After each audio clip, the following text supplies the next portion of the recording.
দর্শক মন্ডলী, আপনারা দেখতে পাচ্ছেন এইখানে হচ্ছে 18 বছরের একটা ছেলে 25 বছরের একটা মেয়েকে বিয়ে করেছে।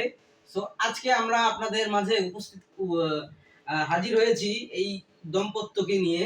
দম্পতি খুব শীঘ্রই তারা ভাইরাল হয়ে গেছে সোশ্যাল মিডিয়াতে। আচ্ছা ভাই, আপনার নামটা কি একটু বলবেন যদি? আমার নাম আব্দুল রহিম। আপনার নামটা? আমার নাম নূর। আচ্ছা, সম্প্রতি আপনাদের একটা ভিডিও ভাইরাল হয়েছে সোশ্যাল মিডিয়াতে। আপনার বয়স শুনেছি 25 বছর, আর ওই ছেলেটার বয়স শুনেছি 18 বছর। তো এই যে বয়সের যে এতটুকু পার্থক্য, আপনারা যে বিয়ে করলেন, আসলে কেন, কি মনে হলো যে আপনার চেয়ে বয়সের ছোট ছেলেকে আপনি বিয়ে করলেন? আমার তাকে খুব ভালো লাগছে। আর ভালোবাসা, ভালো লাগা ছোট বড় মানে না, বয়সকে আমরা সম্পর্কে দেবর ভাবি। ও আচ্ছা,